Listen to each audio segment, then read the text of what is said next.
বন্ধুরা, বিজ্ঞানীরা নির্ধারণ করেছেন যে আগামী 20 বছরে পৃথিবীর আঘাত আনার একটি সর্বোচ্চ সম্ভাবনা। চীন এমনকি গ্রহ প্রতিরক্ষার অবস্থানের জন্য প্রদর্শ পেশাদারদের নিয়োগ করে। যখন গ্রহটি আঘাত করে তখন এটি পৃথিবীর বায়ুমণ্ডল এবং ভূমণ্ডলের মধ্যে তীব্র ঘর্ষণ রেকর্ড করে, যা চমকদায়ক আলো নির্গত করে। তারপর এটি একটি প্রদত্ত শব্দে আঘাত করে।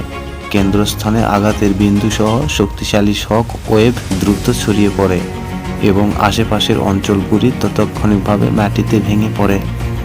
আঘাতের ফলে দৃষ্টি অসংখ্য টুকরো বায়ুমণ্ডল দ্বারা উঠে পড়ে যায় এবং বৃষ্টির ফোঁটার মতো পড়ে যায়। এটি একটি উদ্দাত্ত এবং বৈবাহিক ইতিহাসে তৈরি করে। এর চারপাশে সবকিছু সুনামি, ভূমিকম্প এবং অন্যান্য পরিণতির কারণও হতে পারে। জীবন লক্ষ্যগুলি দ্রুত এবং ছোট। যখন আঘাত ঘটে তখন শহরটি গুঁড়োর মতো জনতার দ্বারা ধ্বংস হয়ে যাবে। এটি ধ্বংসস্তব্ধ।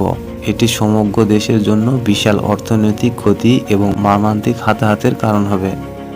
এই ধরনের সম্ভাবনার সম্মুখীন হয় আন্তর্জাতিক প্রদর্শন যৌথ পদক্ষেপ নিয়েছে পর্যবেক্ষণ করার জন্য। এটি প্রয়োজনে তাদের আটকানোর জন্য আশ্চর্য ব্যবস্থা গ্রহণের জন্য একসাথে কাজ করছে। এই গ্রহণটি ব্রাজ 40 মিটার বলে অনুমান করা যায়, যা ডাইনোসরদের বিলুপ্তির কারণ হতে পারে এবং বিশ্বব্যাপী ধ্বংসের ডেকে আনতে পারে। পৃথিবীতে আঘাতকারী গ্রহটি ক্ষতির সম্ভাবনা অনেক কম, তাই আতঙ্কিত হওয়ার কোনো দরকার নেই।